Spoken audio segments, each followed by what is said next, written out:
All right, we are on our last chapter for this week. It is called Carnivore, ? Chapter 12. Here we go. Oh, no, I'm sorry. It's called Carnivore, Omnivore. So she's trying to decide between those two, it sounds like. I darted around the kitchen. I needed some kind of animal meat. I opened the fridge. Yes! I'd forgotten that Dad had gone fishing with his friends a few days before. He always saves a few of the smallest fish as treats for Sassafras. I grabbed 2 fish. Hey, Sassafras, can you share one of these with Marshmallow? Sassafras stared at both fish and meowed loudly. He grabbed one, dropped it in his food bowl, and took a bite. That left me with 1 fish. I figured that counted as permission to share it with the baby dragon. I didn't wait to see if Sassafras would change his mind. I quickly gathered the other things I needed for the experiment and went straight to the barn with Sassafras at my heels. If Marshmallow ate either the fish or the worms, but ignored the plants, he was probably a carnivore. That means he eats meat. If he ate just the plants, he was probably an herbivore. And if he ate both meat and plants, he was probably an omnivore. I knew I should be writing all of this in my journal, but it would have to wait until later. Little Marshmallow needed me to be quick.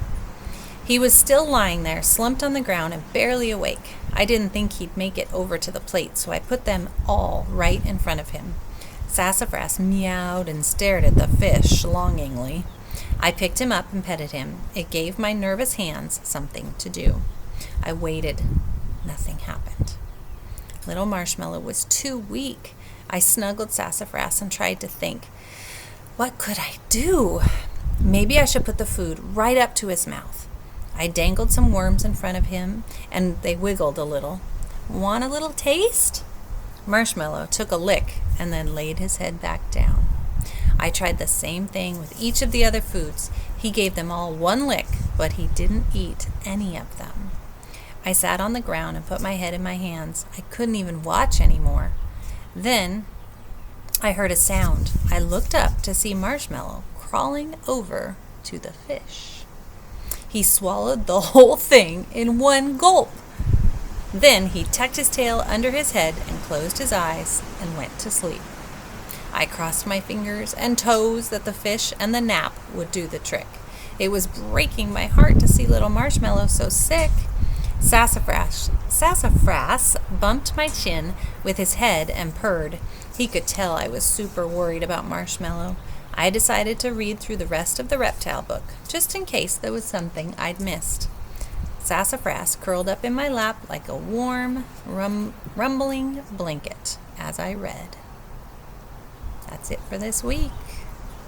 That's called suspense. We don't know if Marshmallow is going to recover from his sickness by eating the fish or not. So if he does recover after he eats the fish, then a scientist like Zoey could say that she could conclude that Marshmallow is a carnivore because he ate meat. So we will have to wait until next week to find out. Have an excellent weekend, you guys. I will talk to you soon.